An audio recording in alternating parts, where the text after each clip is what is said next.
So for starters, we have the most important things during the interviews is to know, we need to make sure we smile.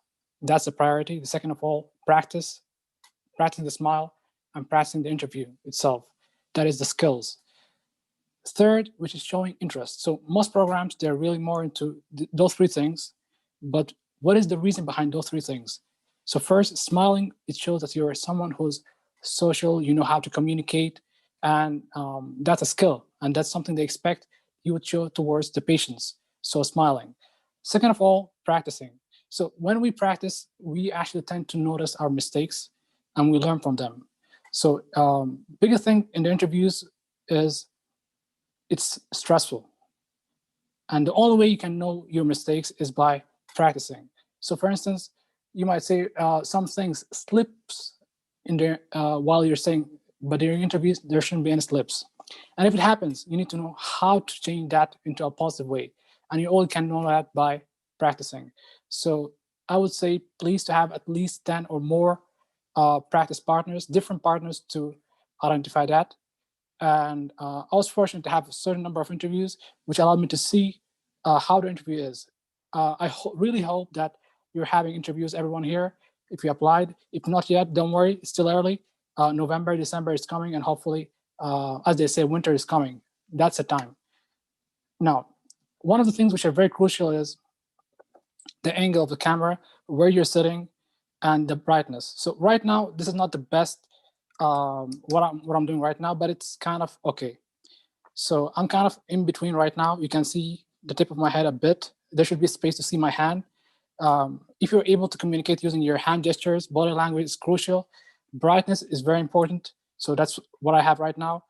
Adjusting the light, it should be in front of you or the sides if possible. That's important. Angle a bit more. I think I need to adjust my angle as well. It should be more space than that. And there shouldn't be a door or something there. I have a door. I apologize for that. But it should be completely nothing there, white. That's the best position for an interview. Nobody should be distracted with a book or someone in between. But sometimes they would allow it. They might ask you about it, but preferably nobody likes having something in the back, except if it really looks elegant or fancy. Then you can do that. So that's one of the things that's important to know, which is before starting the interview, those are the things, which is the angle, the camera, and all that. Now, practicing will allow you to know some issues which might happen. For instance, your voice. Is it too high, too low? That you can notice actually during the with practicing. And I was told while I was practicing last year that my voice was too high. So I tried to adjust it with practicing, knowing what is the best level or tone that needs to be during the interview, because it is important to have a good tone for a voice. And you can't tell. You would say first, my tone is, I'm speaking real well and all that, but the reality is we can't judge. It's best to have another person judge you and assess multiple of the reviews or remarks, and then keep on changing and improving. So what are the expectations during the interviews? So one of the things is every question or every thing that happens there is for a purpose. They're trying to understand. One of the things that's important to recall, informal meetings are really not based to judge you. The goal of it is just for you to understand the program, as well as the residents to understand the applicant. For instance, I might be involved this year in the committee in terms of that section. So I know for a fact that we don't have a role unless something happened which is big. For instance, somebody who's having a bad response or who's very stressed, saying bad things about the program or about other programs. So then it will be remarked probably by the residents or even the chief residents. So make sure you're just comfortable. Don't say something which is off. Don't say a good or a negative thing about other programs. Just speak about who you are, the question that they ask, try to be social, and that's it. That's really it. No, that's why they usually say we are not going to judge, but that's part of life. If something is off, everyone would just mention it. And then we would, by the end of probably the day, if it is an informal meeting, we would write some points there, and that applicant will be out, definitely. So that's just something I wanted to say so that we are all careful, but usually it doesn't happen quite often. Maybe once or twice that might happen. For the questions, actually. So every question, it has a purpose, and from one program to another, it might vary. For instance, some questions might be like, usually they start with tell me about yourself. The reason why most programs during a phone meeting would say tell me about yourself is they have no idea where to start. That's reality. They just want to start the interview. So what you would say something. So they're trying to figure out who you are when you're just starting to speak. So you're saying, well, I'm from here and here and here. So they're able to tell your body language, the way you speak, your tone, your demeanor. So all can be said just by simple things. So if you practice really well, you'll be able to say it in a right way, right tone, respectful manner. You're respecting your country, because majority would be international American graduates. So we would say something about our country, transitioning about our background, and then our experiences, and that we actually enjoyed them. Now that's very crucial. Sometimes we just say them, I did this, but what did you feel when you did that? And what do you think about your experiences? Do you really enjoy it? So it had a purpose. What was the purpose? It should be in the tell me about yourself. So tell me about yourself, it shouldn't be dry. You try as much as you can to make it a bit enjoyable. Then I mentioned that question because it's very crucial, and usually it is the starter for every interview. There's some programs which will go a lot and asking about behavior questions. For instance, my program here, we don't really ask about that. They don't try to push applicants into such questions, but it varies from one program to another. Now, behavior question, it's kind of pushes everyone. The reason is they're asking about conflict. Have you had a conflict? How did you resolve? They're trying to see your critical thinking process and what did you do? And they want to see a mistake that you have done. So you need to figure out some challenging issues or situations. So it is important to have an answer in those situations. There's a lot of questions. Most of those questions are present in a previous questions, which is present with Dr. Nader, and it's in the app. Please see that question. I think it's 30 questions, which are the common ones. But there's more, I think, in the internet, probably about 60 or more. Try to have an answer for each of those questions. It really helps. One of the common questions as well, which is speak about your hobbies. This is really crucial because with residency, there's a lot of things. You're responsible for multiple tasks, and it keep on adding up every single day. So they expect from you to be able to cope with that. And the best way to cope with stress is having multiple hobbies. For instance, if you're someone who's enjoying life, now, enjoying life is a big word, and many would just say it. But at the same time, what is it? So most probably you're saying, I enjoy life by hiking. I enjoy life by trying new restaurants, for instance, or other activities. So you need to mention it and then mention why you do them and since when have you started. Make a story out of it and just mention it. So they would love that. And most probably they would mention their experience as well. So that's something crucial to be discussed, and to take your time thinking about it, actually, because it's something that's really big and it can turn from a 1 minute question into probably 10 minutes, just based on how you respond to such a question. And one of the things which is really crucial as well, the area of strengths and area of weakness. Now, this is really big because it might allow them to see exactly who you are beyond the CV, because they might see our CV as this is real an area of strength, really that's interesting, but what is your perspective on the area of strengths? So you're just saying it in a certain way, in a different way, and adding your flavor to it. So the way you say it might actually change everything there, as well as the weakness. Now, in the weakness, you're trying to turn around. That is something that is actually a negative into a positive thing. And I think I've touched on the most important thing that I wanted to touch on in a quick manner. I hope I wasn't too quick to touch on those things. But there's also one thing I would like to add before giving the space for some questions here. If you get an interview right now, they already like you. So regardless if it was by, you would say, I know a friend or someone did this, regardless, we are all in the same level. If you get an interview, it's the same. So don't worry, don't stress yourself that it is by a favor or not. You already got an interview. Probably your CV is good enough, and that's how you got your CV, or excuse me, the interview. Then, so that shouldn't be a stress point in yourself. I know in the program right now, if you get an interview, that's it. It's you who will who actually resulted in that. Then it all depends on one factor, which is how is your performance. They're judging you. The ones who are there during the formal interview, they're judging your performance. If it is really well, that's it. They would write, he deserved this, this, this, this. We're gonna rank him high. So that's the most important factor. Don't overthink it. Just try to practice the things which are crucial. What is your areas of strengths, weakness, the classic questions, and probably add more if you think about more. And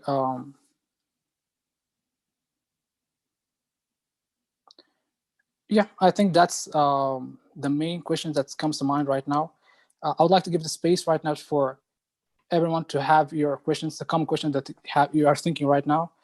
And hopefully next week, if there's space and Dr. Nader allow me to come back, I would have a more in detail questions, and probably we discuss more about interviews and the question itself and how to dissect them and what is a complete answer. We discussed this actually about, I think, the last time, but I think we need to discuss it more in detail and using some questions as an example of what is the exact complete answer, which is divided into 3 sections, but we can speak on that hopefully next week. Thank you all. Thank you very much. Thank you so much, Mulham. I guess, yes, we should open the floor for everyone. If you want to ask any question, feel free to do so.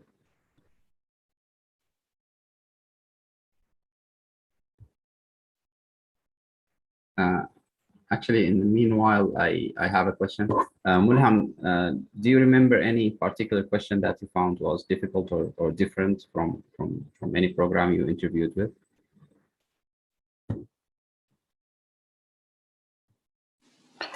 Thank you, Khalid, for the question. I do remember that every program, they had their classic questions, but to have a different type of, I did practice most of the questions which are classic. I think only one program was completely off, where they asked me more than the usual questions. So that was, yeah, it's a different program that, it's not the same program that I match here. So I think what you're trying to say is, how can we deal with such situations? So when you practice a lot of questions and not expecting them, because your partner would be asking you different questions in different areas, you start figuring out what is the theme, what is the purpose, because every question has a purpose. If you know the purpose behind it, then you'll be able to immediately know that you need to say this or that based on your CV. So I think the question was, I'm just looking about the list of the questions that I had during the interviews. Just give me a second, I think I'll figure that out.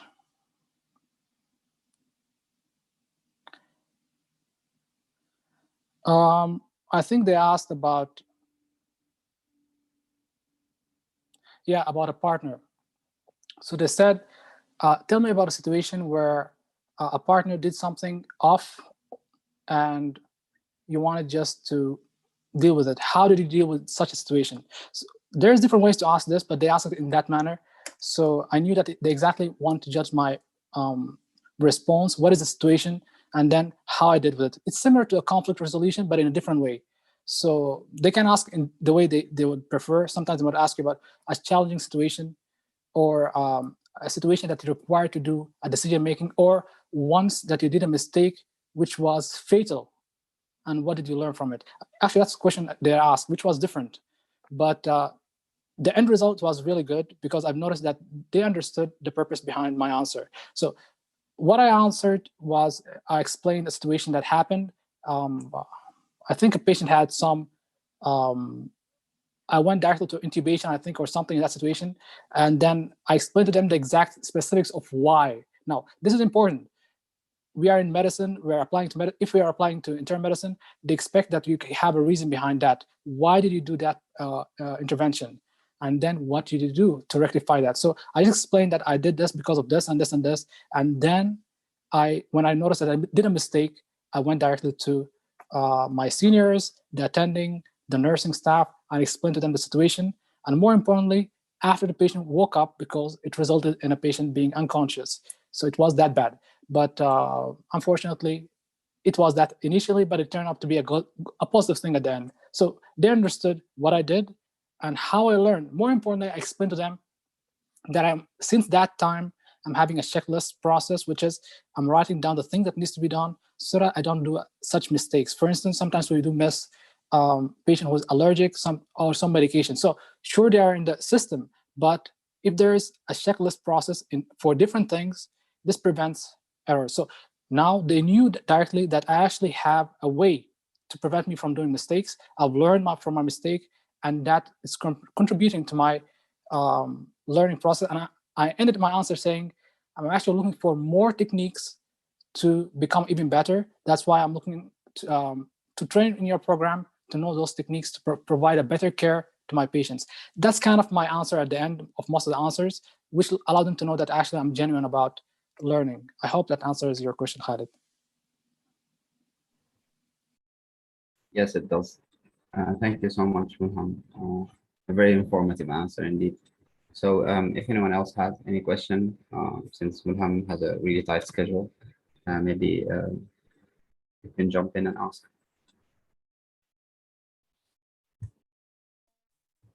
Hello. Yes. Do you hear me? Yes. Okay, thank you for this informative discussion. I have a question for Dr. Malham. Generally, if they ask me behavioral questions, is the best way to start as introduction to answer this question, like conflict, or if they ask me about mistake or something like that, or just jump into tell them the story to prove that? What do you think? What is the best technique and to answer questions like that? So thank you for the question first. And I would say the best technique is to say the answer directly. There are some situations where you can touch around here and there, but in this situation, if it is behavior, they are expecting you to start with situation. But you can take your time. So it's only right that when they ask you such a tough situation or such tough questions, you can take about 5 seconds, think about it, and then let them know that actually, I think this is a very tough question, actually. And I'm genuinely trying to think about it. And I think I do remember such situation. It might not be exactly accurate, but it does answer this question. So sometimes I'm answering the question, but I'm allowing them know that I'm thinking about it, even though actually I have practiced this question a lot, actually. But they think that actually I'm really just thinking it right now. It's important. Acting is part of it, but at the same time, I'm trying to get my answers into the right timing. So you're preparing yourself by taking your time, but at the same time saying it. Now, we can't reach that level unless you have practiced it. It's important whenever you're having a behavior question, most probably the toughest questions are the behavior. So take your time. If you have practices or not, just relax, take 5 seconds, and then start answering. And try to be genuine. Like, I do recall this situation, and then think about it. While you're saying it, think about the situation that happened. You'll find yourself, you're saying it in a certain smooth way, and they would believe it. And if you're able to utilize your body language, hand gestures is crucial. Now, one thing which is really important during the interview day, I just recall that actually, just try to be careful to lean forward. That's a sign that you actually care about during the interview. For instance, for residents or for the program director or the APD, they're looking towards the body language. So if you're someone who's sitting there, you'll notice many of the applicants, if you're able to see them, they're leaning back a bit. That's not really the best attitude during an interview. You're aiming for showing them an interest, and the best way is by leaning forward, even during the interview. So you need to be in the center and then start moving forward to show that you're actually interested in what somebody is saying, and then lean back at a moment and then come back. So they can sense that you're genuine about it, and the hand gestures can really help to confirm that actually you are actually interested in them and whatever they said. And you can confirm that even more by just answering, questioning actually some questions based on what they said. And before saying the question, make sure that you say, I really liked what you said about, and just mention some points there, and then ask the question directly. Sorry, that's a long answer. I hope that answers your question. Yeah, thank you very much. I appreciate that. You're very welcome.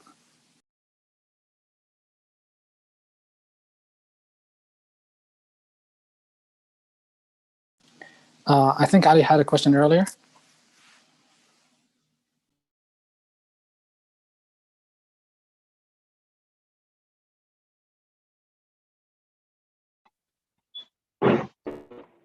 Yes.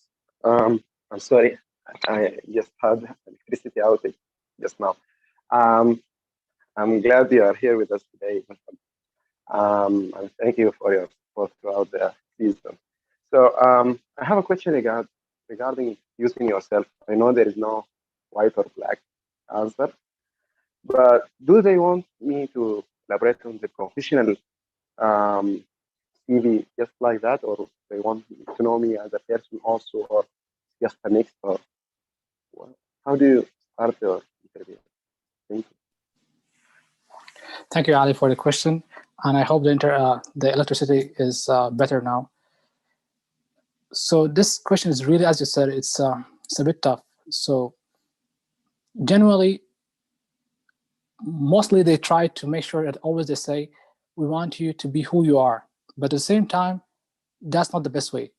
And I'm saying that the reason behind that is, well, technically, if we are who we are, then that's not a formal interview. We'll be informal, relaxed, and all that. Now, you would notice them, they are informal. They're trying to be relaxed and show you to just chill and all that. But the reality is we can't do that. We need to be very formal, dressed in the appropriate way. You would notice actually some American grads not wearing the full formal suit. That's all right. That's some of them, they're still learning. They have a couple of interviews. They're still learning the process, and some might actually have some egos. So your goal is to make sure you show the right attitude, professionalism in the way you respond in terms of every word and choice of words should be very accurate, leaning towards something. You shouldn't answer for they ask a question. No, you should answer based on what you're aiming from that answer, based on their question, because they are aiming for something. And if they notice a certain attitude, because they're thinking of you as a potential intern. So they have interviewed many for many years. They're looking for you and everyone who's in that area to assess and evaluate them based as an applicant with the right skills. So the way you respond, the way you show interest, it shows that, okay, this seems like a genuine applicant.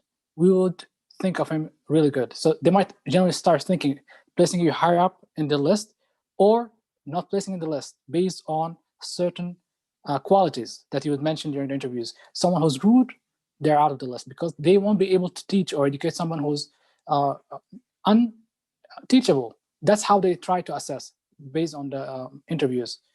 But most probably, if we practice enough, we will know what are the things which are a bit considered to be rude, and we won't do them. Because when we are stressed, sometimes we might do things which we don't usually do. So that's important why we need to practice to make sure we identify those issues and not do them. I hope I did answer your question, Hadi. Yes, sure. Thank you.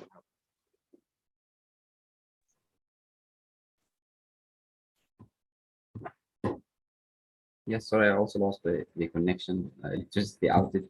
So if anyone else has any question, feel free to ask Mulham. I have a question. Hi, all you guys. Thank you, Dr. Mulham, for your beneficial talk today. My question is about the type of question which asks about our weaknesses. How to approach such type of question? If they ask me, what are your weaknesses? How should I answer, and how should I respond to such question?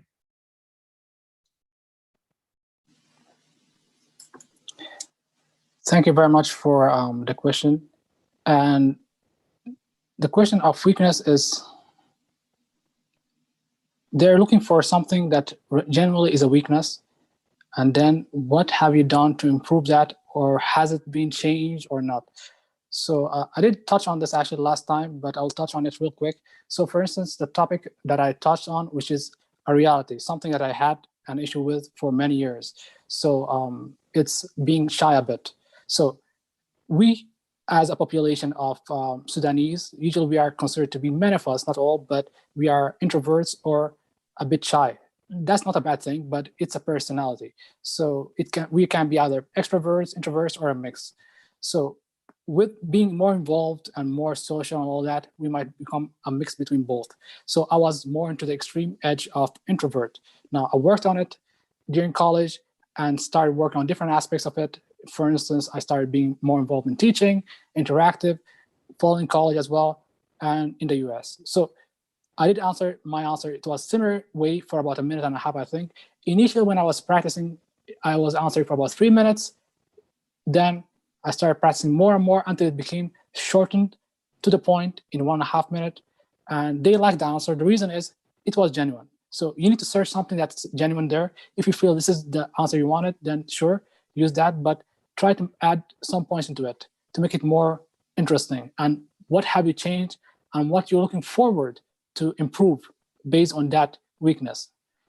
And just it will be an opener for a discussion. For instance, whenever I answer that question, usually it will end up for a discussion for about 5 minutes and sometimes less. It's based on who's in front of you. So someone might be actually having the same issue or had it before, so they start discussing more about it. I had one program director in Arizona who was like, whoa, really, I'm having this issue or I had it before. And then she mentioned her experience and how she overcome that and how she's the program director right now. So at the end of the day, we are humans. We have our issues, mistakes, and we learn from them. That's what they expect. So if you had an issue and you worked on it, then that's something they would like to hear and listen. And that will be more even genuine. And that's what they will like to hear and listen, instead of someone who would say, I'm a perfectionist. So that's something they have heard a lot. And they wouldn't really like an answer like that. And they would just go towards the next question because they know that you're kind of repeating the same answer everyone is saying. I hope that answered your question, Khalafullah. Yes, that answered my question. Thank you, Dr. Mulham.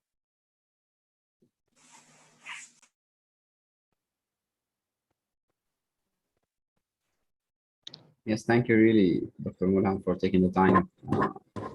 We really learned a lot from you today. So do you have time for other questions? For the fellows, feel free to ask any question regarding the interview process.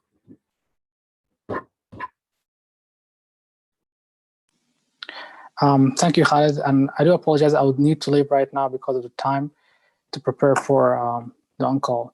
But I'll be back, inshallah, next week. I know this is an important topic, and this is what I wanted to hear last year and the year before while preparing for the interviews. It's really big, and it deserves the time and the thinking. Hopefully, you all will be discussing this issue today more in space. And hopefully next week, if there's a space, I'll be back and have more discussion. Yeah, exactly. Yes. Thank you so much. Thank you so much for your time. We'd love to have you next week, and I wish you all the best. Thank you. Bye-bye. Thank you, Dr. Nader, and thank you, everyone. See you next week. Yeah. Thank you. Thank you. Thank you all. Thank you. Go ahead. Khalid, go ahead. Yes. Okay, so maybe now we can move on to our next agenda today. Tools used to do article appraisal. I'm not sure exactly who is going to present this topic for today.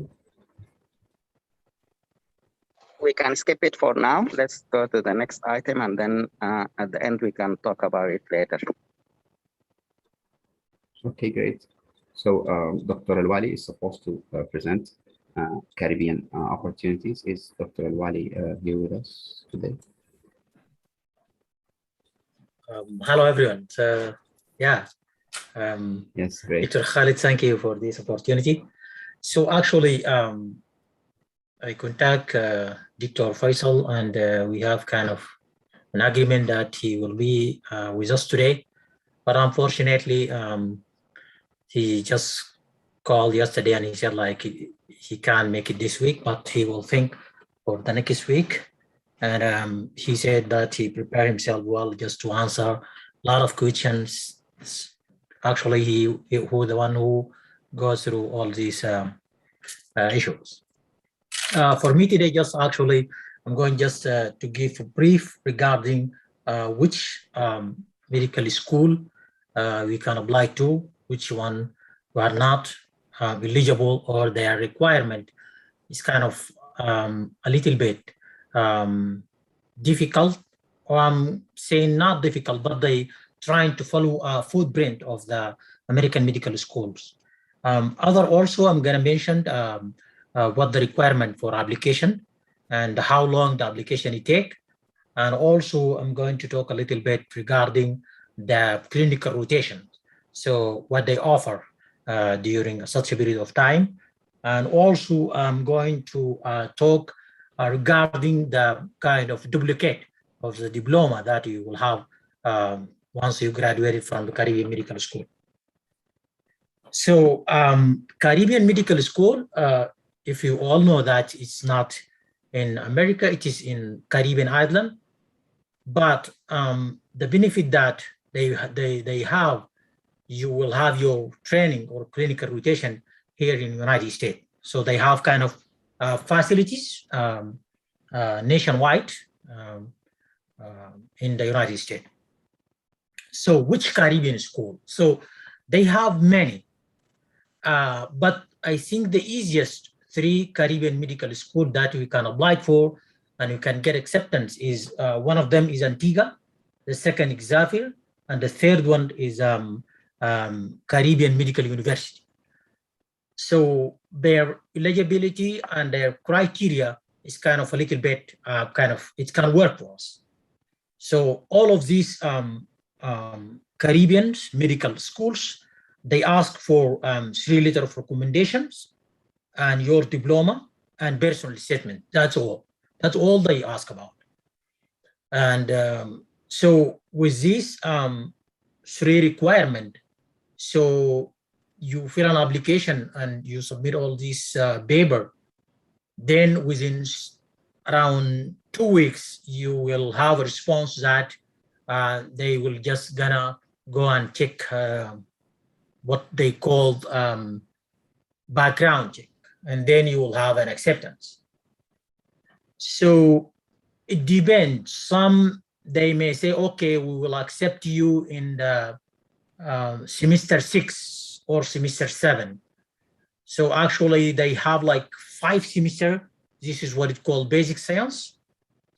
The 6th semester, in this semester, they trying to involve the student in a way, what it may call transition semester. So they try just to be familiar with kind of clinical rotation instrument and what they kind of what you will have there, the rotation itself, curriculum, and all the stuff. For us, probably we will start from semester 7. So the clinical rotation, it varies, but for example, my experience with Caribbean Medical University, it is 48 weeks. So it's a range from major to minor. So you will have at least 4 major and 2 to 3 minor. And also you have the chance to choose what you want. So for example, some people, they may choose internal medicine as major, family medicine as minor, surgery as major, pediatric as minor. So you will kind of, you have the chance to choose what you want to do at the major and what you want to do at the minor. But you have to do at least 2 major. So you make sure you choose the major that you want to apply in the residency.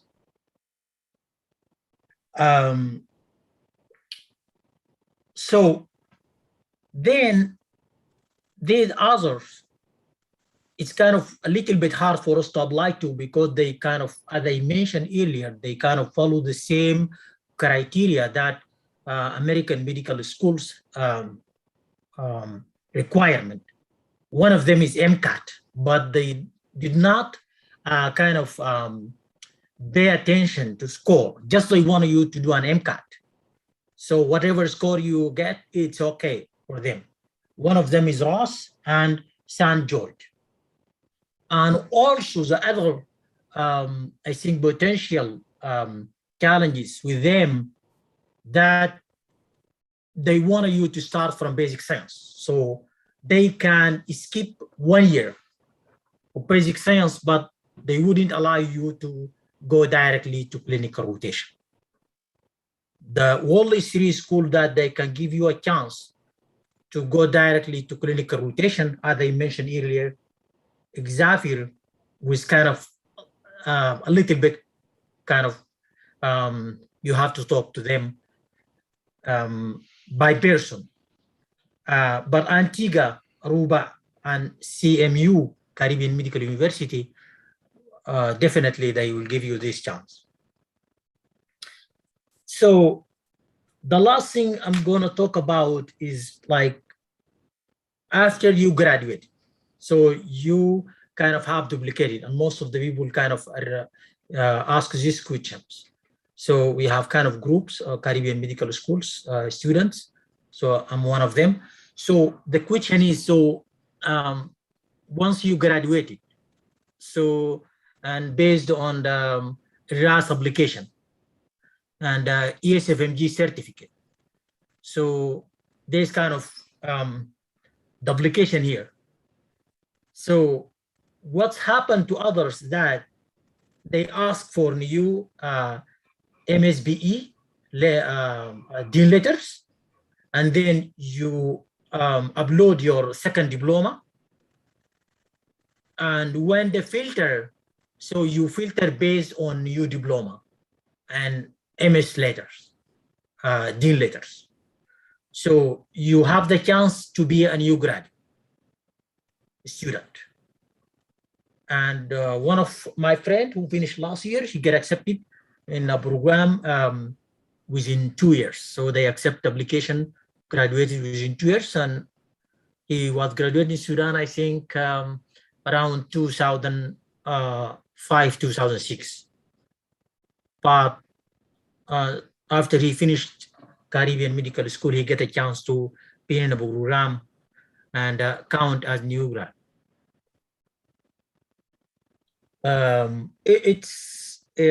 So other, the last thing that I want to mention that, and thank you, Dr. Khalid, for this great opportunity. So regarding the financial aid, so there's some school, they do have a federal loan, others they are not. One of them is Caribbean Medical School, but they have like kind of private loan. And this loan, it depends on your credit score. If you have a good credit score, they will lend you up to maybe 50,000 per semester. If you don't, they will ask you to have a co-signer. Others medical school, Xavier, Antigua, they have a federal loan. So you can apply through a federal loan, and then you have to borrow the same, I think, amount, 50,000 per semester. In total, like 5 semester, I total 250,000. But actually, let me say this, the semester, the cost of the semester is 10,000. So if you can, for example, have a kind of a chance to handle, like, you know, to have a other sort of the money, you can just take 10,000 just for the semester, and this enough. Thank you a lot, and if everyone have a question, just we can have it. Thank you. Yes, thank you so much, Dr. Luali, for your insights regarding the Caribbean medical schools. Yes, Salma Ali, feel free to speak. Thank you for that, Doctor. So my question is, in terms of ECFMG, do they change your like credentials, and like, do you have to fill out new forms, or like how is that? How does that change with ECFMG? Thank you. Thank you, Dr. Salma. So if you are not finishing, say you're not finishing your ASFMG exams, and this is also happened to people to transfer from Egypt Medical School. So, and that before the CS was suspended. So they get their ASFMG certificate with their new school because they update to ASFMG that they transfer to a new school. And also you have to do this, you have to do the same thing. Even if you get your ASFMG certificate, you have to arrange and talk to them, email them that you transfer your credit hours to another medical school, and they will put that in the record. So your ASFMG certificate, you will have it, you know, with your medical school if you finish your all exams. But at the same time, they will put in the data and in the record that you are transferred to another medical school. And when they transfer your data to the programs, they will make sure that they do the recent one in the top.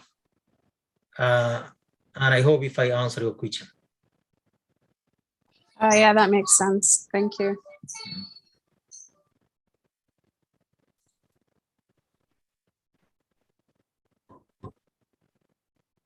So anyone? Yeah, in the chat, there's a question from Tamadur, Dr. Tamadur. So your clinical rotation here in the United States, they have facilities in the Caribbean, but this for the Caribbean medical. It's kind of optional.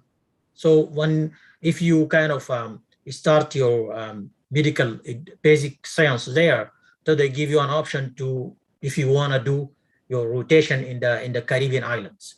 But most of the people, they prefer, and they have like kind of, as I mentioned, nationwide. For example, CMU, they have in Chicago, they have in Houston, Texas, they have it in Georgia, they have it in Michigan, so all over. And for the others too. So they have all over Florida, New York, so all over they have like kind of facility there, and they give a clinical rotation. You have a chance to have a clinical rotation.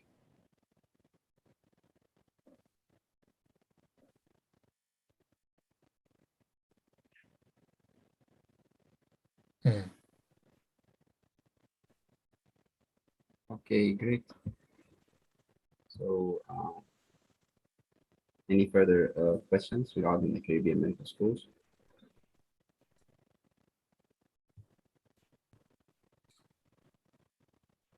I have a question actually regarding letters of recommendation. Do they accept home country letters of recommendations from clinical clinicians? For example, here in Sudan, are they accepting letter of recommendation from home country experience? That's my question. Thank you. Thank you, Dr. Khalafullah. Yes, they will accept letter of recommendation, and especially they would like if you get this letter of recommendation from your kind of medical school, in your doctor there, you work with them, but they will accept letter of recommendation from here too. For example, for me, I sent them the letter of recommendation from the clinic and hospital where I do kind of observership, externship, and they accept that. Okay. Okay, thank you, Dr. Wali. I understand. Thank you.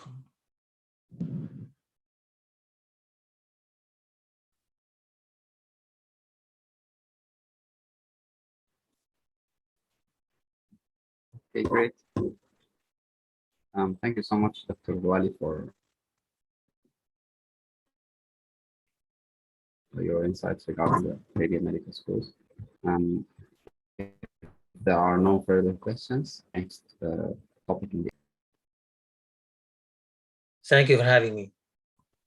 Thank you so much. Actually, Thank you so much. I don't know if that's a raised hand or a wave, but Hiba Alama, feel free to talk if you have a question. Sorry Yes, you about are, that. I want to raise Yeah, my I hand. see. I wait. So yeah, and can you just, Dr. Wali, if you please repeat the name of the Caribbean school? I know the Caribbean Medical University, and what's the other two? And also, I contacted St. Matthew. They said for me, fill the application, and we can give clinical rotations, depend on the committee, decision. You may skip the clinical science. And I told you that I had I spoke also with the American University of Antigua, and they come out to a decision on Wednesday. They say they don't do clinical rotations for people who already ASFMG certified, unless if you don't have step 1 or 2 and you are not ASFMG certified, they will do you like 6 months clinical rotation with them, and then they will do the verification with the ASFMG. So unfortunately, sorry for the background, guys. That's the sorry.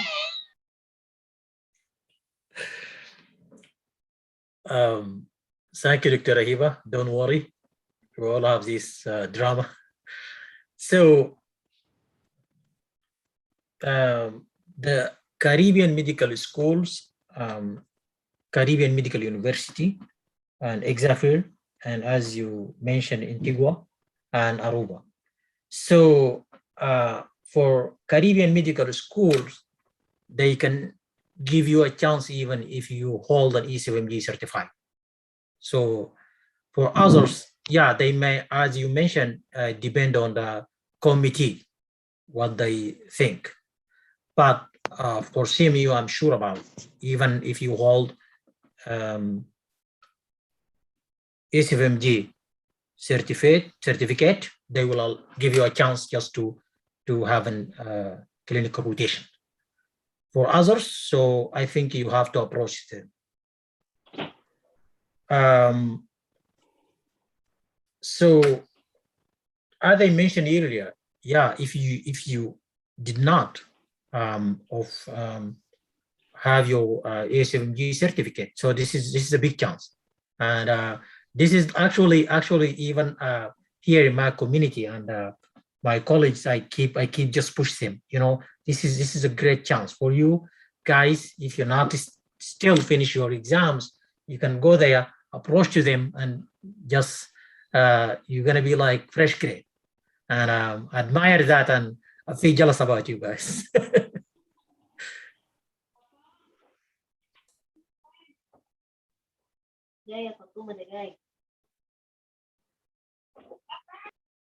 Yes, I see a raised hand, but I cannot recognize because the name is AE. I'm not sure. Yeah, that's me. Sorry for that. My kids being in my account, they changed the name. I'm no, it's okay. Yeah, I have questions to Dr. Wali regarding the verification, because I remember I called the ECFMG to clarify that and to make sure they can send my credential to the program, but they replied they want to double verification. They said once I have a valid ECFG certification, they will not do that. So just I want to double check if you contact the ECFMG certificate, ECFMG or not. Because how they can send my new diploma without verification to the program. So just my question is, so there's some Caribbean medical school, they're not fully accredited. So is your so that the I mean like the Caribbean medical school you apply to, so have you raised this question? Are you sure that they're credential or not? Because like, yeah, so sorry if interrupt you, but specifically I'm talking about Caribbean Medical University. CMU. Yeah, yes. So they ask you for, actually for me, because I did that before I kind of finished my exams. So but Dr. Faisal, as I mentioned, who's the one who's supposed to be with us today, he applied after he get an A7G certified. And even he applied for 2 years with A7G certified, and then later on change his mind and just start like Caribbean Medical School. So I think, I'm not sure. Have you contacted the Caribbean Medical and just talk to them? And so are you in the WhatsApp group of CMU? No. Okay, I will add you, and they have the monitor there, so you can just, this question you can just go through in the groups. Okay. Okay, thank you very much.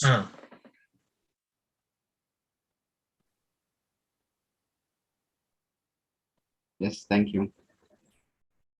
Abu Zar Al-Fazin, feel free to talk. Assalamu alaikum. Thank you so much, Dr. Al-Wali, for bringing up this great topic.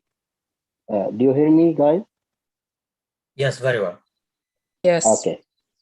All right. So my question is, you mentioned that they will accept you from the 7th semester. Do they need you to travel to Caribbean island and join the campus there? Or you just can stay in United States and do your rotation from United States and not going to Caribbean island? And if they want you to be there, can you tell us about the life expenses and renting and stuff like this, if you don't mind? Thank you so much. Thank you, Dr. Abu Zar. So being in the Caribbean islands, it depends on the, so if you say you are accepted in the clinical science, what it called rotation, so you don't have anything to do there. So you will be here with in United States doing your clinical rotations. But if they say you have to go and start your basic science, so you have to go there. And be honest, I don't know any, or I don't have any experience regarding, I have like some college, they kind of work there as a teacher assistants in some of Caribbean schools, but I don't know exactly how the life there. Thank you. Okay, thank you so much. So it is a guarantee that they will accept you like us. We are graduated from medical school, we have our diploma, and is it a guarantee that will accept us from the 7 semesters and that we just start the clinical rotations, or it might be there is a different way to accept us from the beginning of? So actually, when we start this process, 2017. So at that time, there's some people, I know they just accept them with step 1. Other they accept them with CK. Other people, they get a chance to accept it even after they hold an E7G certificate.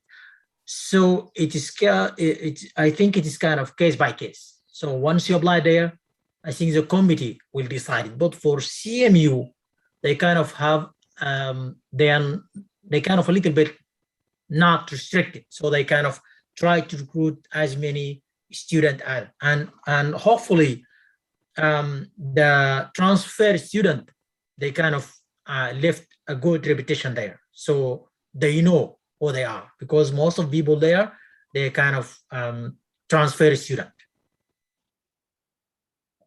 Okay, thank you. Thank you so much.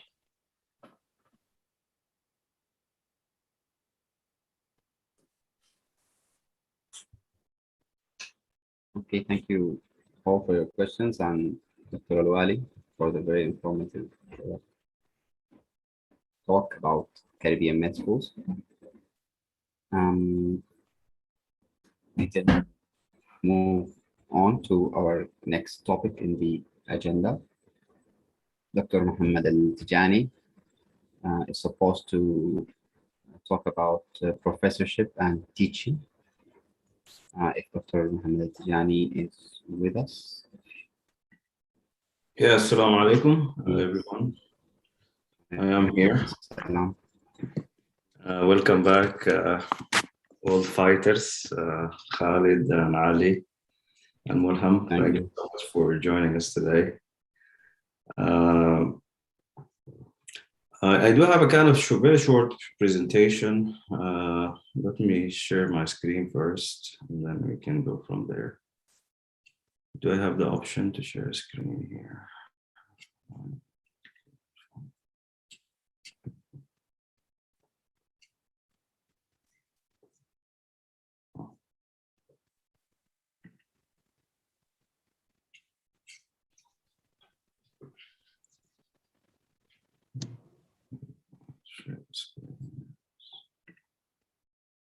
Okay.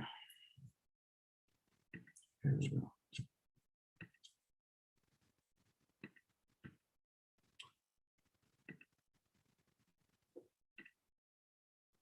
All right. Assalamu alaikum, everyone. First, before I start this presentation, it is important to understand this should never ever be a plan that you can distract you from your goal. Okay, what I'm presenting today is just some kind of alternative that can help to support your in so many different ways. Support you academically, because indeed having a teaching experience at the university level here in the United States, this is a plus in your CV. Number one. Number two, it is to some extent can put food in the table, will support your family. Even as you know, everything is with what's going on now, one income for the family is not enough at all. So for ladies, for somebody looking for a flexible work schedule, not a Monday, Friday job, 9 to 5, or kind of flexible job to some degree. And definitely it will help to improve your teaching skills, teaching experience, expose you more to American culture, expose you more to faculty members, which can be another windows or opportunities for other chances in life. You never know how basically life can take you where. So if we agree on all of this, I will start. Again, this is never ever should distract you from your goal of being a practitioner. What title? And under what title you find these jobs? And under these titles, either adjunct lecturer or adjunct instructor or adjunct faculty member, they all basically mean the same thing: teaching or contractor that will come and teach a certain credit hours in a certain schedule, and you get paid accordingly. Usually, most of these classes that you can teach are undergrad classes with high demand, or should I save this for the next slide?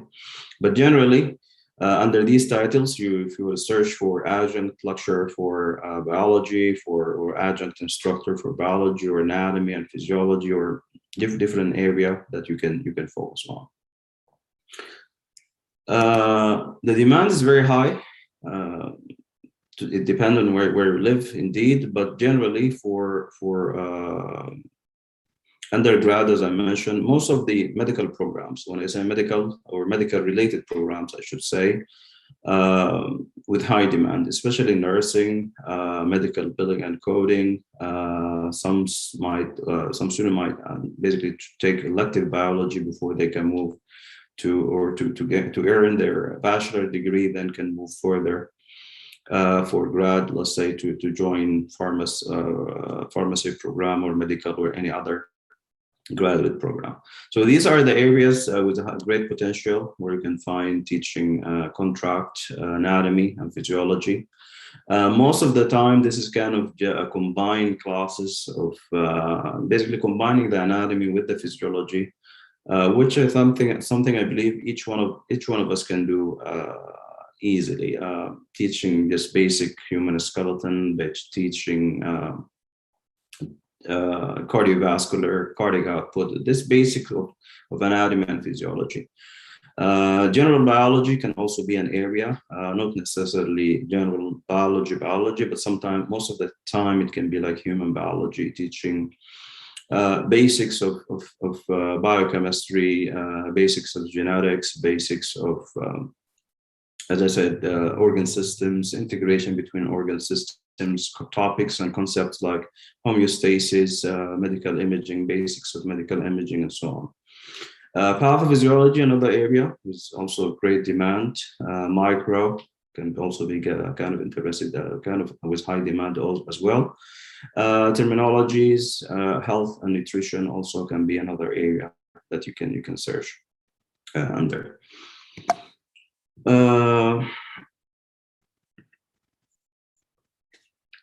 This I just kind of screenshot description of position here in Central Ohio. And these are the criteria. We're basically summarizing your responsibility. Most of the time, once you get the contract, you'll be told, they will tell you exactly, we want you to teach this class in this particular schedule, let's say Monday, Friday, from this time to this time.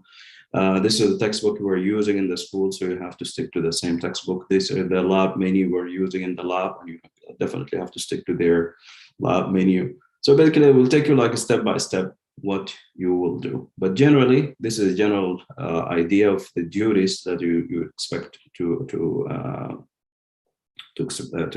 handle during this contract. So I'll let you take a closer look at this summary or job summary, and I'm sure each one of you will be able to accomplish all of these responsibilities and duties.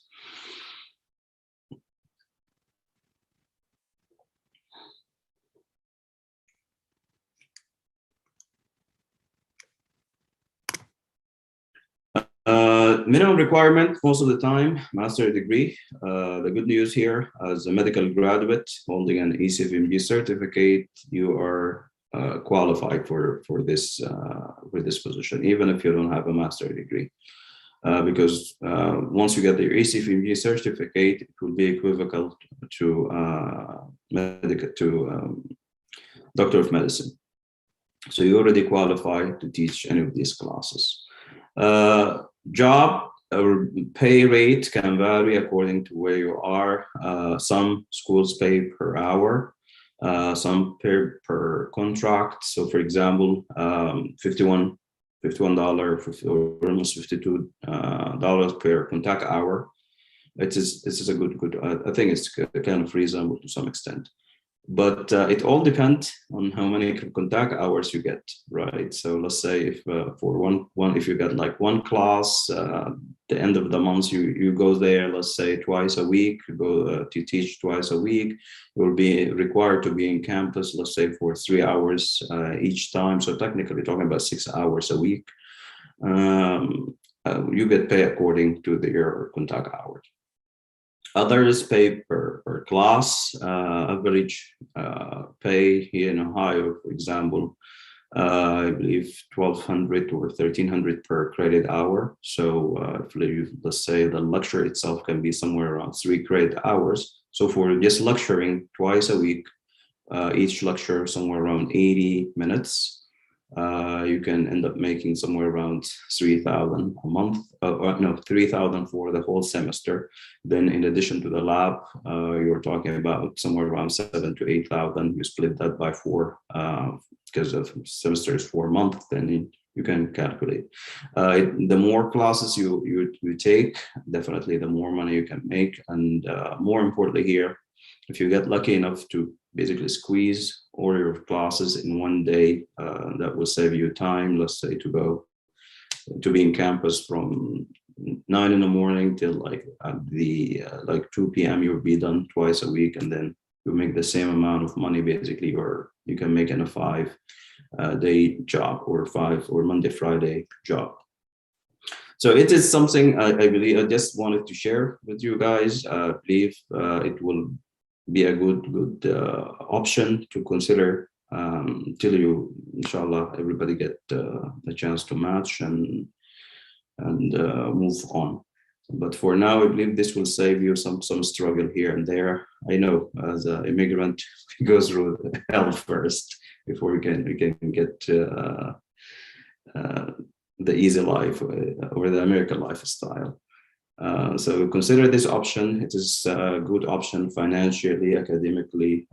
It is also good in your CV. And again, it will improve your teaching skills. Indeed, will improve your exposure to American culture, exposure to American system. This is all what I have. If somebody have any questions, please feel free to share.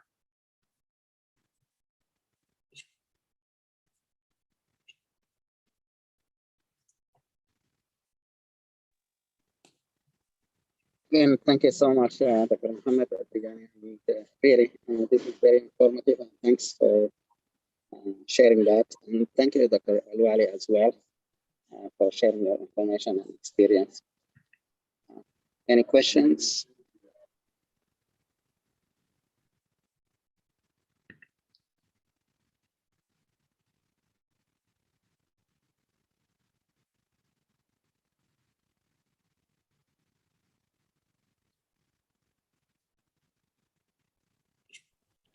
I have one question, Dr. Tigani. Like, is these jobs are available on the website, or how should we find those jobs? Thank you so much. Very good question. Thank you for asking that question, Swami. It's everywhere, basically. If you try different job sites like Indeed, for example, or any basically search, just type it the description of the job itself. It will show in your area, or you have to go specific about your area. For example, let me see if we can search here in Ohio.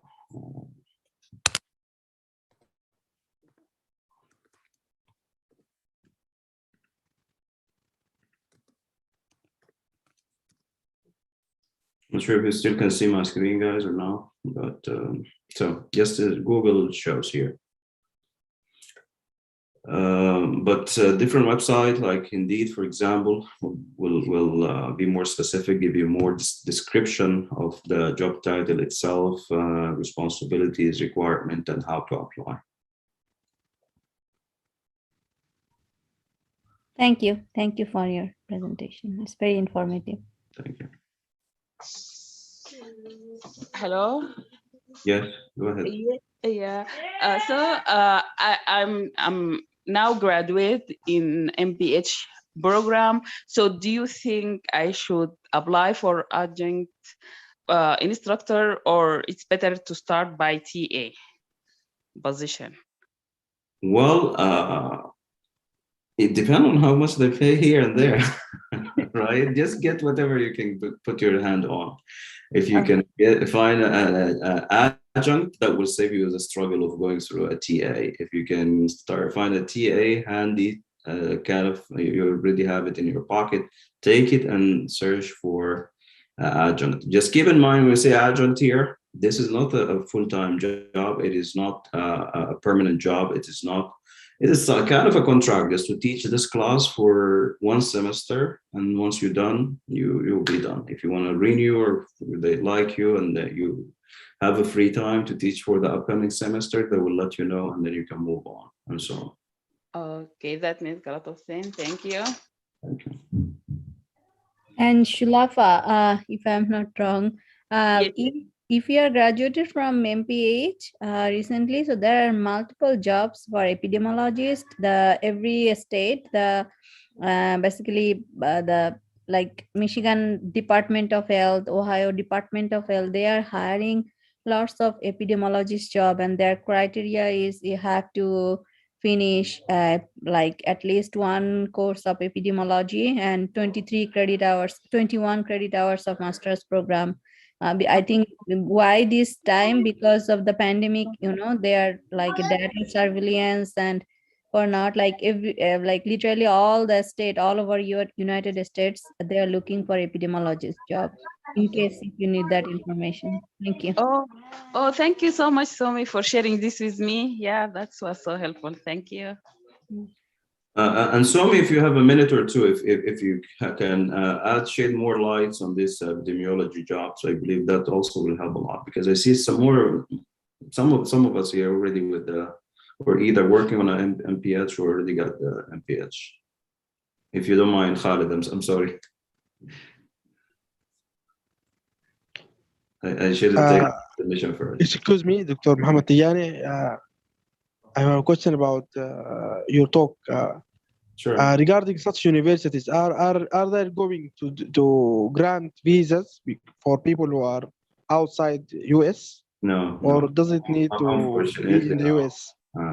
Only if you have have a right to work in the United States, either by having any kind of visa or a green card, or being a permanent resident or a US citizen. But they do not offer any kind of visa. Okay. No. So, okay, thank you. Thank you. Muhammad Tigani, sorry, did you ask any question for me? I did not get it, probably confused. Yeah, I need to take permission from Khalid first. Khalid, give me a green light. No need. Yeah, no need. You could just go ahead.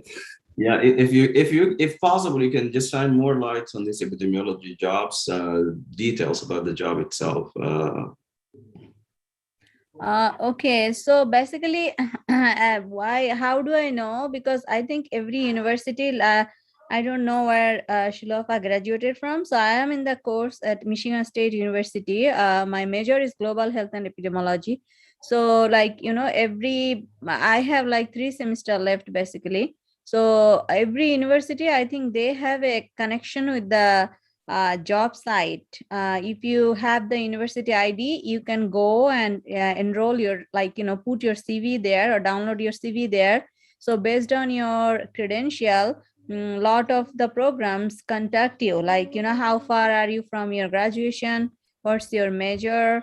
And we are looking for these things at this point. Do you have the same kind of, let's say even not epidemiologist, something like a public health educator, that's also another opportunity, and global health educator. Even there are some jobs available in the CDC's side at this point, and every state, I think they are looking for epidemiologists, something like senior epidemiologist, junior epidemiologist. So even any of you are in the middle of your graduation, let's say like MPH or any kind of master's program, they take, if you're done at least, I think 9 or 12 credit hours already done, they take as they can hire you as a junior epidemiologist. And when you are done with your degree, they can promote you to the senior epidemiologist. And basically, for this job, they prefer foreign medical graduate because we have already a medicine background. So it is easy for us to understand the data, and also it's easy for us to, calculate the patient outcomes in regards to, like, there is a job opportunity at Michigan Department of Health. I saw that they're asking for basically the relationship between COVID and tuberculosis. So they are asking, if it is a foreign medical graduate and also have a exposure of treating tuberculosis patient, that's a plus. So like all in African or Asian country, all we have has exposure of, treating tuberculosis or any kind of other infectious disease kind of things. So which they prefer. I just gave you an example. So if anybody needs those kind of information, I can forward you also. Other thing is, I think most of the job is now I would say majority of the jobs can be done remotely. So even it's if you live in Michigan or Ohio, if like Tennessee state of state, they ask for a job, still it can be doable, because majority of the job, because of the epidemiologists are working, we all, the research job mostly are now remotely. So it can be done that way also. So I think it's whoever recently graduated from public health or still enrolled in a public health, there is a multiple opportunities. Only problem is the visa issue. If they don't want to sponsor visa for that, probably they would prefer the candidate who are authorized to work here. So anything else? Thank you so much. Thank you so much. Do you know how much they pay? Good question. It depends on if it is a junior epidemiologist, at least I think the base pay starts from like 70K per year, and then it goes until like 90, 95, something like that. And some CDC's job are very, I think that's you need a little bit of experience, or if you do a fellowship, or internship, like 6 months or 1 year, like a community engagement fellowship. There are multiple fellowship like that, especially at COVID time. If you have that kind of experience, you can directly join as a senior epidemiologist or epidemiological manager. And that starts from at least 90, 95K. And you have, all this 401K plan and whatnot, like the regular things. Thank you. Thank you so much. Thank you. Really, thank you so much, Dr. Mohammed Tijani and Dr. Sumi. Really informative to present a great opportunity for all of the IMGs who haven't acquired a presidency position yet. So if there are no further questions, maybe we can go further and discuss the next topic. Let me just check the agenda. So there is also SPSS skills. Before we I'm jump not sure. to SPSS, thank you so much, everyone. And I was wondering if there is anyone from the team or someone maybe from previous, like that one. Do you have an access to the appraisal tool that we used last year? Yes, I think we used CASP tool, which is let me just Google it and share my screen. Oh, good afternoon. Yes, the CASP checklist, critical appraisal skills program. Yes, sorry, I am in a cafe and I don't have internet on my laptop. So if anyone can contribute and just display that, and maybe we can go over it just to show the rest of the group that what it is and how we can use it. Thank you. Yes, okay, of course. So let me just look for the PDF file.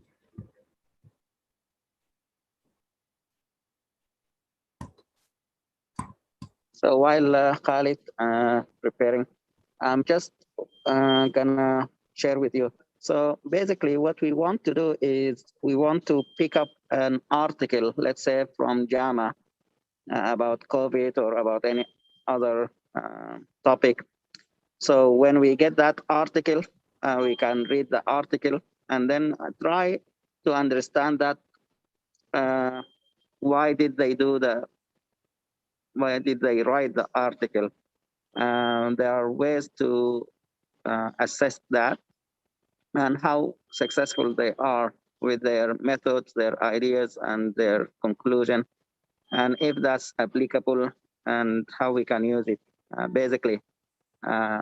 So the tool will help us by putting certain questions, like maybe, let's say 10 questions, and each question has sub questions in it. So here's the one tool that we used last year. There are more than one. I think there are different ones, but we focused on this. You can use different one if you wish. So maybe Khalid, you can browse and let us know. Thank you. Yes, so this is the critical appraisal skills program. It's It's basically a checklist that you go through and you answer the questions, which is already here in this PDF file. So maybe we can start with section A. Before that, section A is tells you if the results of the study are valid, if it's if it assesses the internal and external validity of the results. Section B asks questions about what are the results exactly, and section C is will the results help locally. So if we can go to section A, you can see that yes, and this is for case control studies. As you can see here, this is CASP case control study. But if you go into their website, there are different tools for cohort study. For basically every type of research, there is a different CASP clinical tool. So I just chose this one, which is for case control studies. The first question in section A is, did the study address a clearly focused issue? And then you can just go ahead and answer if it's yes, or if you can't, tell or no. You can find hints here that will help you answer the question.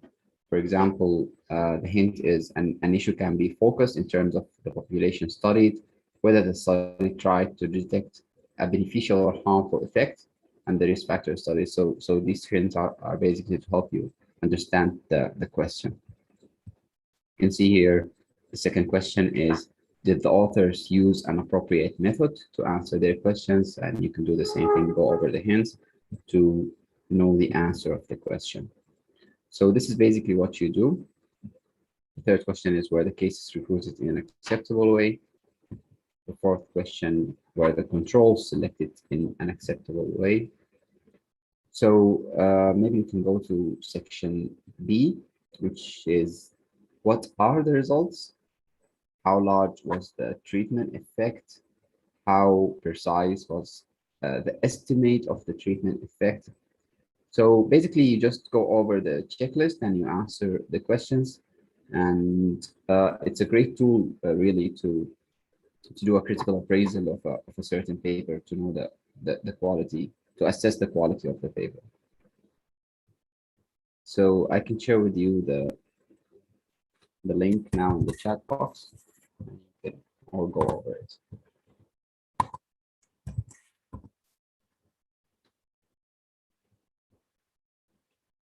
So as Dr. Nader said, we used to choose a research article from PubMed, for example, any research article, and then we go over the CASP tool to assess the article itself.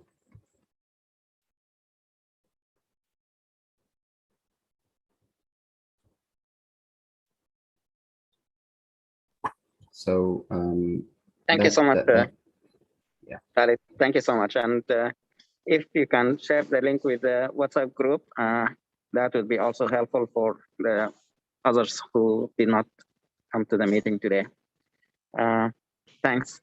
So what we're gonna do is we will ask maybe 2 volunteers. One will look up an article and maybe read it, and then another one will go over the tool. So next week we will have the first one will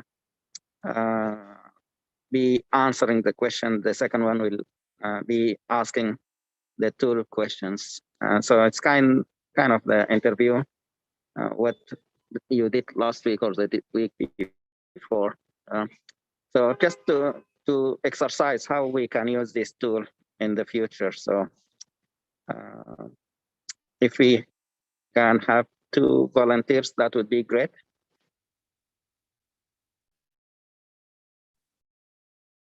You can raise your hand.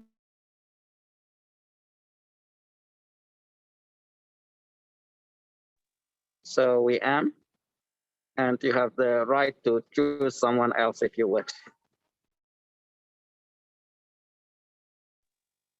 Anyone else? Otherwise, we will pick up someone else. Good. So we have to. Excellent. So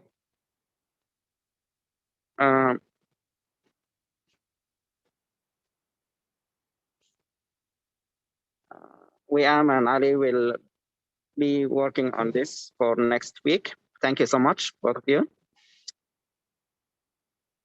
Any questions?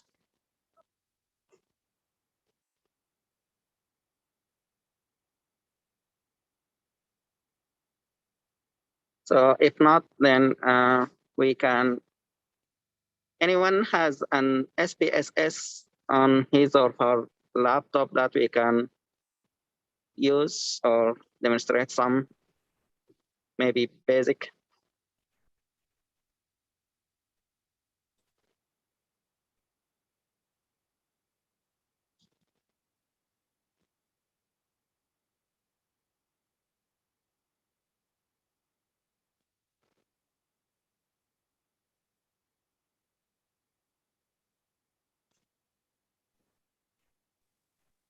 I would have demonstrated something, but actually I had the free trial and it's expired, so I'll show you.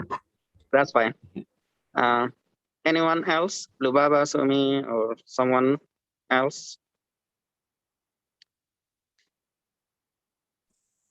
Hello, everyone. Unfortunately, I lost the expired. I had expired one too. That's fine. That's fine. So I got you off guarded. So don't worry, guys. We can do it.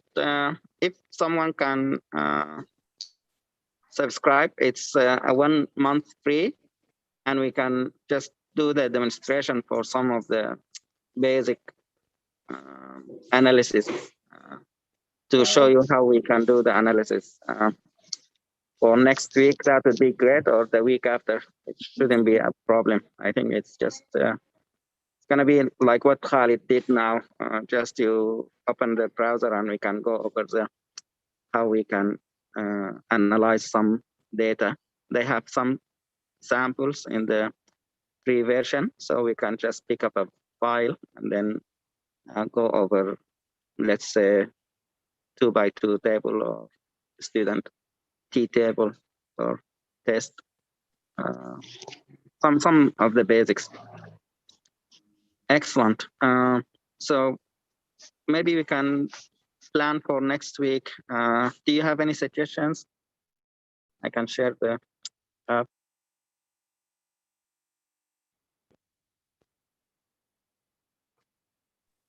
Dr. Nader, yes. I have SPSS, but an old version. But I have not the free one. I have it in my computer, so I can help with that.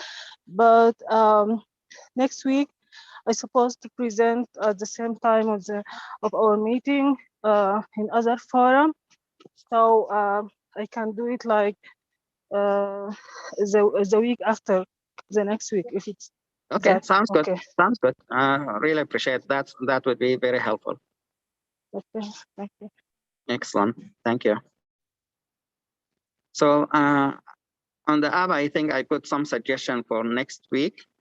So for the team for next week, you can look at the app and see and assign some team member to take the task and present or share with us for next week. And I will add that Dr. Mulham will join us, and we'll see if we can also get some examples of how we can answer questions during the interviews. Maybe some tips. Any questions? So for the update, go ahead, Hiba. Yes, Doctor. So for us, the next week is the red team, the right representing. So our agenda will be the quantitative analysis and the interviews called by Dr. Mulham. And what Dr. Hadil, she said not this next week, the week after she will do the SSBS. Yes. Right. So that's all our agenda for the next week. No, we will add. Did you mention Dr. Okay, it's kind of so. Mulham will present some of that. You both will work on the tool, and then maybe someone will work on. I think I put something on the app for next week. Do you have the agenda? The appraisal, yeah, it's The for the article to discuss an appraisal, the JAMA article. Okay, yeah. So Okay, so this is Dr. Wiam and Dr. Ali, all right? yeah. Okay, thank you. I'm just Any trying other thing to that you clarify want what's to going to share? be. Yeah. Thank you.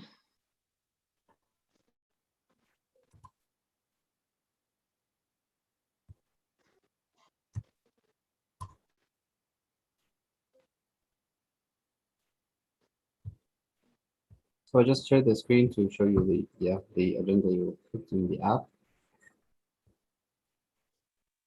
Yeah.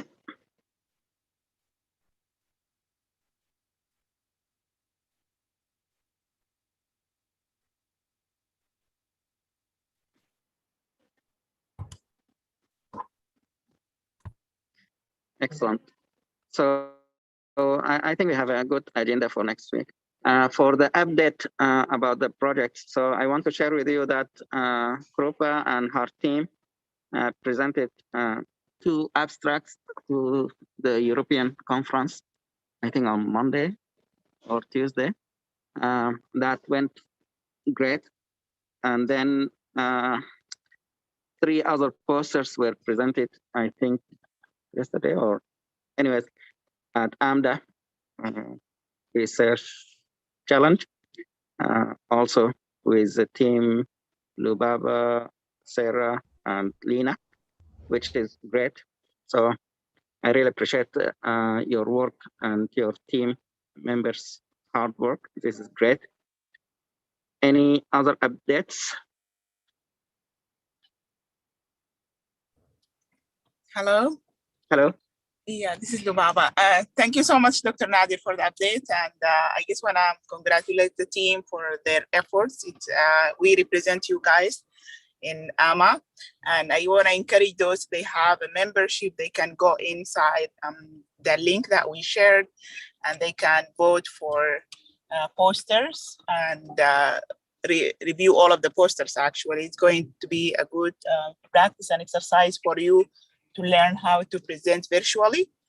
It is easier, and I think a lot of meetings will be having opportunities for you to submit and something that you can talk about it. But it's teamwork. I just want to emphasize that, and thank you so much. Sorry, I'm driving, so. Thank you, Lubaba. No worries. Thank you for the addition. And again, what you can do hopefully when you get an interview, if they ask you what are you doing, so if you are one of these team members, then hopefully you will explain more about your project and how you present that in national and international meetings and the challenge, and hopefully you will be one of the winners. For those who are still working on other projects, so if you look at these posters, and so you can talk about virtual posters or abstracts and evaluation and contributing to these conferences. So at least you will have an idea when you're talking about your projects and your plan to publish at least abstract, for instance. If you are planning to write a manuscript, also you can talk about that as well during the interview, hopefully.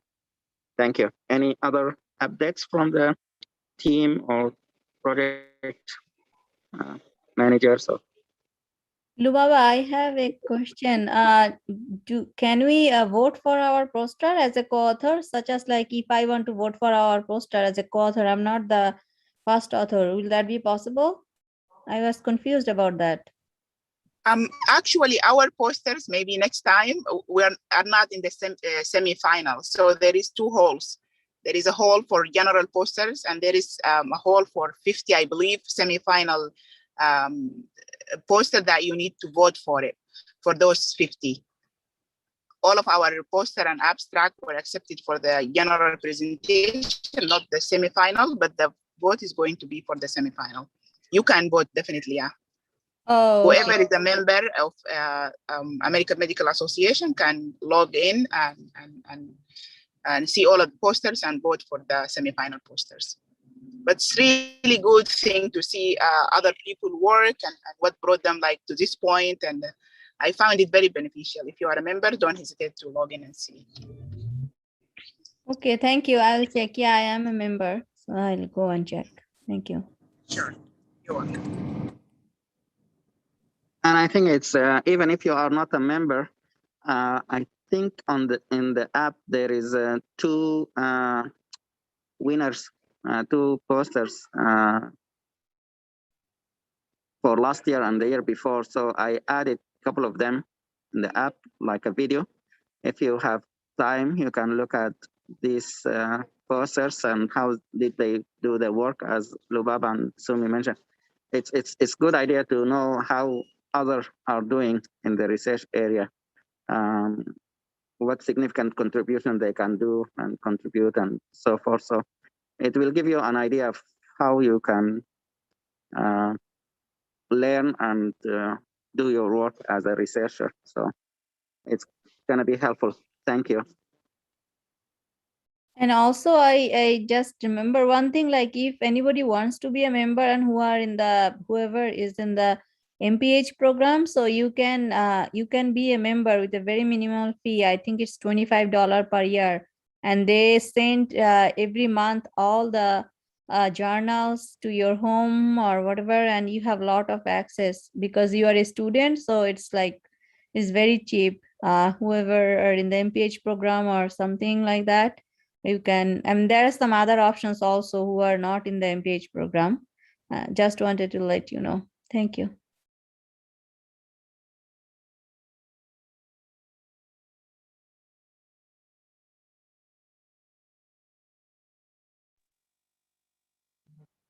Excellent. Thank you so much, sir, for sharing.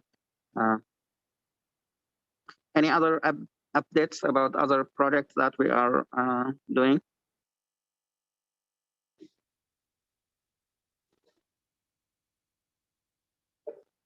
So in November, we already submitted an abstract, and it's accepted for another conference here. So the team submitted the abstract and the video, so we can share that as well, so that you can review that and give us your feedback if you have any.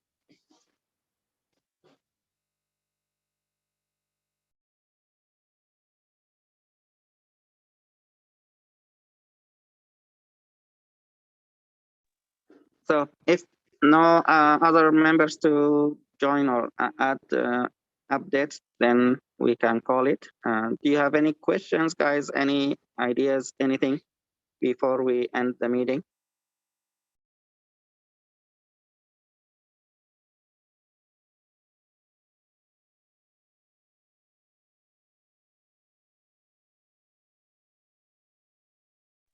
So if none, then I'd like to thank Khalid. Thank you so much for running the meeting. And I'd like to thank everyone who joined and those who come later. I wish you all the best, and hopefully we will hear good news. It's early in the season for the interviews, but I wish you all the best, guys. And let me know if I can be of help, and we will see you next week. Thank you so much. Have a wonderful day. Night. Thank you, Dr. Thank you so much. Thank you all. Thank you. Thank Dr. you Nader. all. Thank you. Thank you. Have a nice one. Thank you. Thank you, Khalid. Everyone, nice. Thank you, everyone. Thank you, Dr. Nadia. Thank you. Good luck, everybody. Thank you. Thank you so much.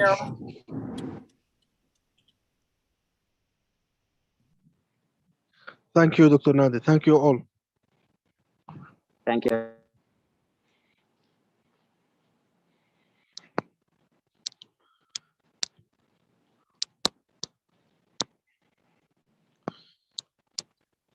Thank you so much, everyone. Have a Thank good you. one. Anna, if you are still there. Ala. Who?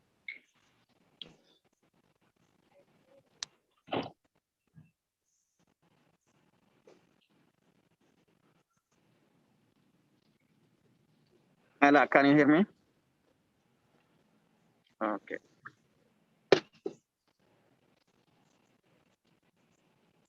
Dr. Nadir is talking? Yes, Buzar, how are you? Yes, Good. I'm Dr. Khalafallah. I am in Dr. Ala team.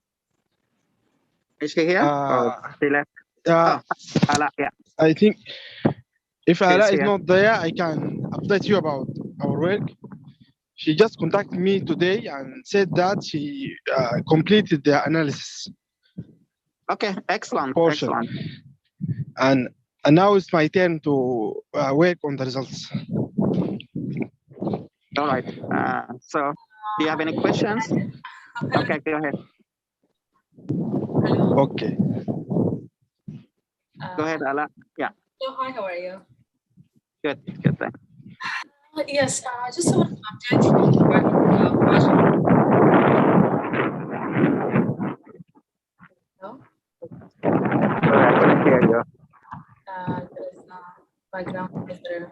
Okay, I finished from the data analysis, and I finished from the data analysis. Yeah. And actually, during my analysis, Dr. Khalafallah, if you can mute your. Okay. Okay. Yes, thank you, Dr. Khalafallah. Yes, I finished the data analysis, and while I'm doing the analysis, actually, I found that is, before the COVID-19, usually the pain management depends on the medication and just a few programs that started before the COVID. But after the COVID, the most research is related to programs more than medication.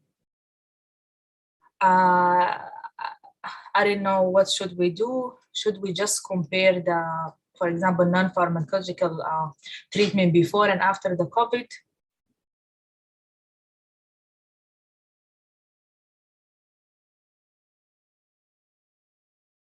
Hello, I cannot hear you, Dr. Nadia. You are mute. Sorry. Yeah. So this is good.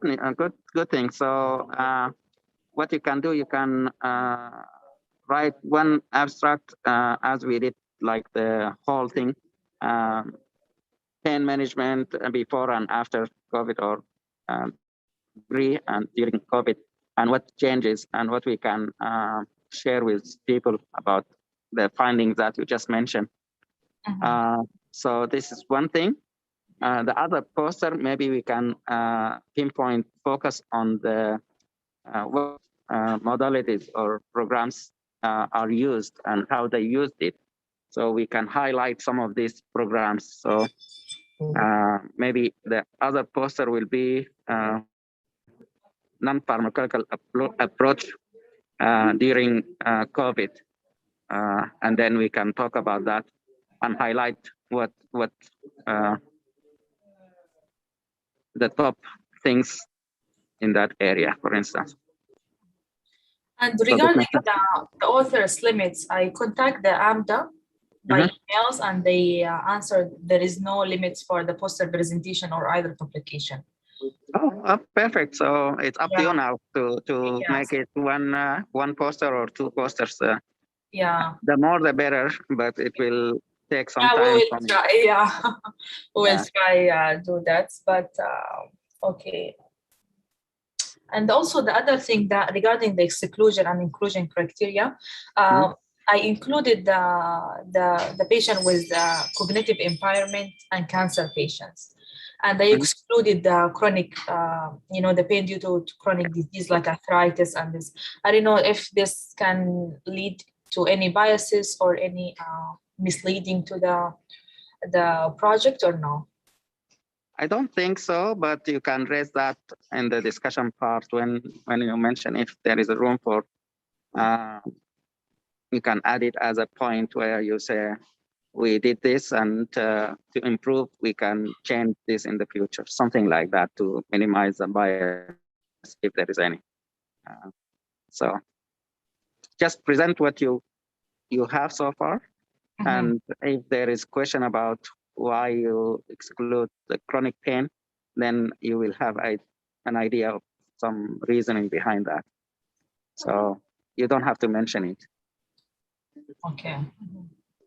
unless you want to be specific about your procedure, the methods, and very detailed on it. So, of course, Mhm.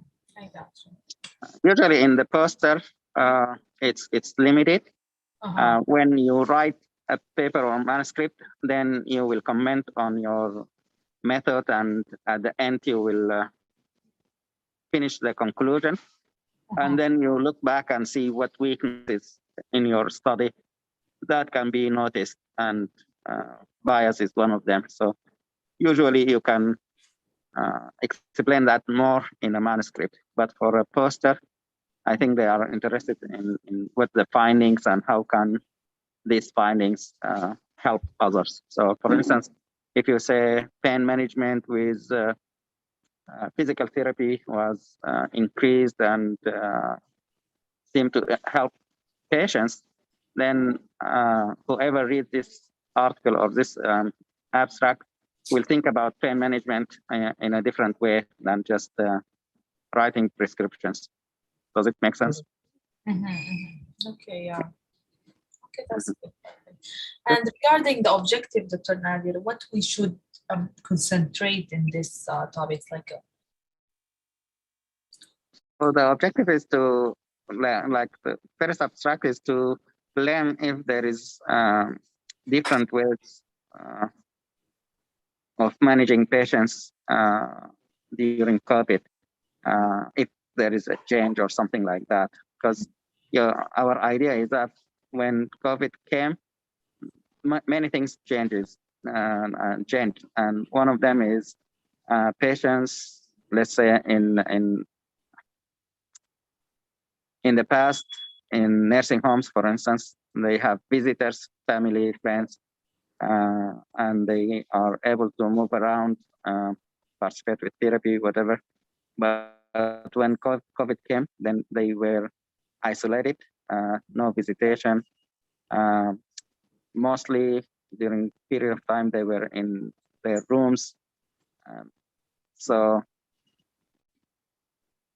we were thinking about what approaches the staff undertook to overcome this. So your objective might be just a generalized one. So we want to understand what happened during COVID for pain management in this setting or other setting, something like that.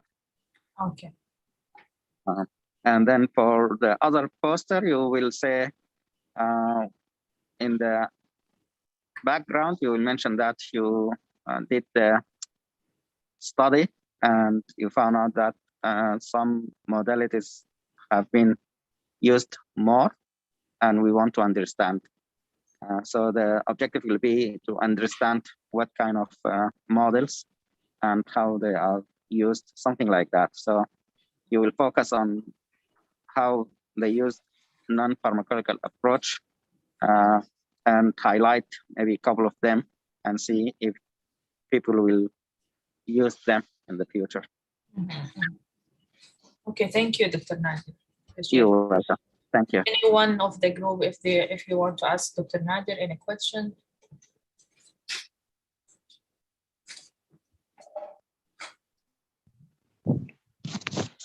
I have a question actually. Yes, go ahead. This question is for Dr. Ala, and Dr. Nadir can comment on it. Sure. Dr. Ala, you post a sheet in the group for us, which included many studies. Do I need to read all the results and analysis of all these studies, or we are limited with a number?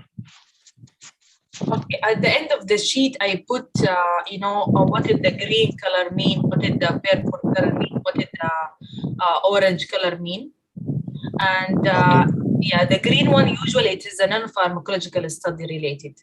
And the white without any highlight, this is a pharmacological intervention. And the purple color is usually the study that is related to both. And the orange usually there is this is just for exclusion. We exclude this study either because it's not in nursing home or due to for example chronic disease like arthritis or other disease. You can because now we're doing the pharmacological the comparing the pharmacological pain management. You can start with the one without highlight. Okay. Without highlights. And use the keys. Yeah, Color keys. yeah. One of the sections I put like management used exactly, just a 1-2 word, like acetylphenamine, opioid. What is exactly? You can look at these and see what is the most common one.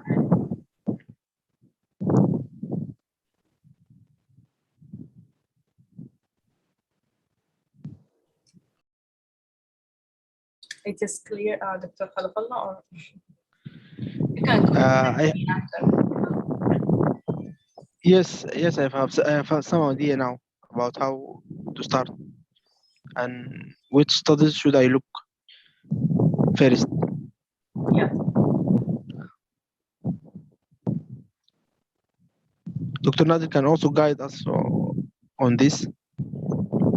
I agree I agree with Ala. Yeah. So if you wanna if you have a check mark or just summarize the study when you read it, like what medication used, and if you want to put some details about how long and how many. I summarized most of them.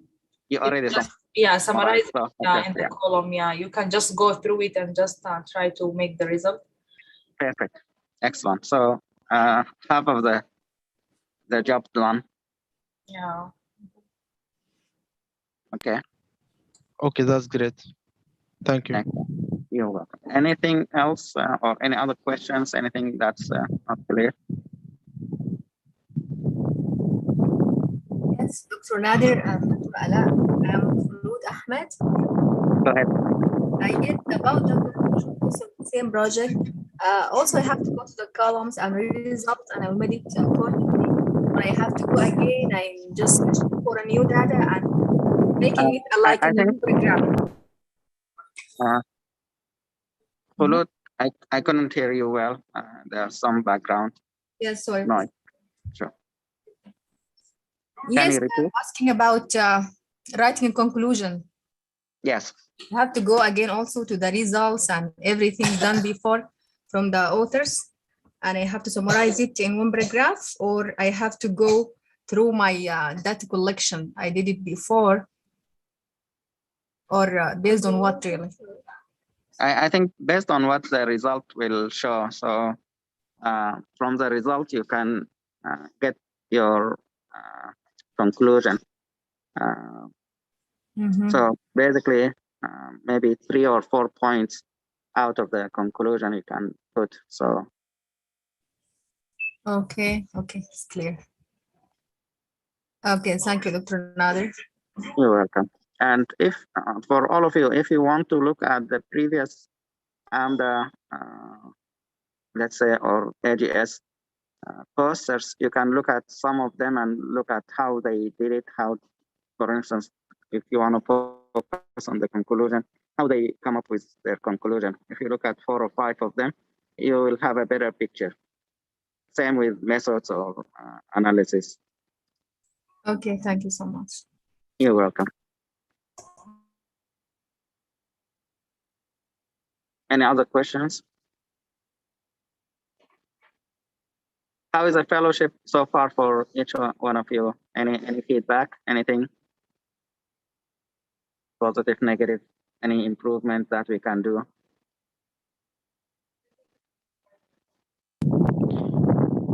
I think it is a great opportunity to work in and to join this fellowship actually, Dr. Nadir. And through this project, maybe we contribute to the fellowship and to the goals and what it is required from us to do.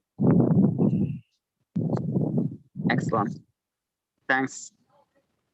Yes, Dr. Thank you, Nader. Dr. Nader. It's big difference, really. Thank you so much for letting us join this fellowship. Thank you so much. Thank you. Thank you. It's you do the whole work. I'm just an organizer. I'm like the coach. Thank you so much. You're the leader, really. Thank you. Thank you. If you don't have any other questions or any comments, we will see you next week, and I wish you all the best. You are doing hard work, good work, so keep it that way. Thank you. Thank you so much, Dr. Nader. Thank you. Thank you so much, Dr. Nader. Thank you all. Assalamu alaikum. Assalamu alaikum. Alaikum assalam wa rahmatullah. Assalamu alaikum. Thank you. Thank you, everyone. Okay.